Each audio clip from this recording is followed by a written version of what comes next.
today I'm really interested in talking about the eggs, because when you look at the eggs, there was a wrong rap about the eggs in the 1960s, that eggs, because eggs have cholesterol, and all the song about cholesterol, and people were really so much discouraged against the eggs, especially the egg yolk, that there is lots of cholesterol in the egg yolk, which is actually right.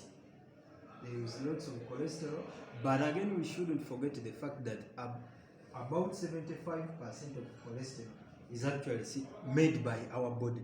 It's only 25% that we take in the foods we eat.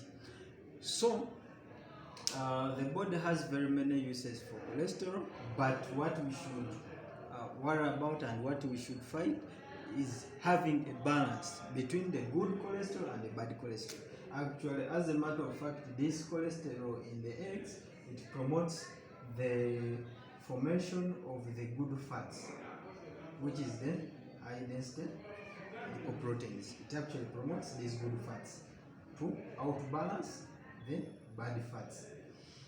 So, and also it has vitamin A, which is actually so good for our eyes. Actually, eggs have the vitamin A in its active form compared to the other sources like carrots. Most other sources have vitamin A in its inactive form, where the body has to work on it to be active. But the vitamin A in the eggs is in its active form, very ready to be utilized. Then vitamin B, we know it's important for our bones, mineralization of our bones, having strong bones. And vitamin E, which is good for the skin. And vitamin K2, important for the utilization actually of the vitamin D. Then choline, it's very important for the healthy liver, fighting off fatty liver. Most of us have really fatty liver, even those who are not consuming alcohol. Many of us, by the time you see fats being deposited here in the abdomen, they are first deposited in the liver. So this cleansing of the liver, this element really helps us. Vitamin B2 and B3, they are very good vitamins for antioxidation. Vitamin B12 for nourishment of our nerves. And then we come to proteins, especially the egg white. There are lots of proteins, actually 500 distinct proteins in the egg.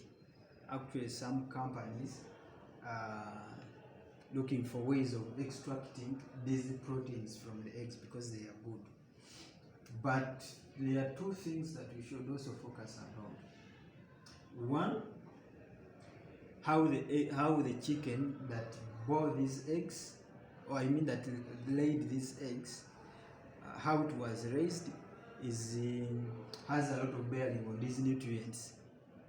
These commercial eggs might not give you these nutrients well compared to these chicken which are in a free range system, omnivorous. They are not only feeding on the formula feeds, but they are also feeding on things like worms. So these ones, they will be nutrient dense. And the other thing, these eggs are mainly emphasizing them for people who are really on keto. If you are not on keto, on the keto diet, then the eggs will make you really gain weight, because as we have seen that there is a lot of cholesterol, and you are again on sugars, the carbohydrates, meaning your chances of actually gaining weight is very high. And then the other thing is the eggs. For those who are on keto, you can actually take 4 eggs a day. The other question is, should we take raw, should we take the boiled or the fried ones? The fried ones, still they are okay, but it depends on which oil you're using. As I told you the other time, I encouraged you to use the extra virgin olive oil compared to these other vegetable oils. And then the boiled ones, they are still fine.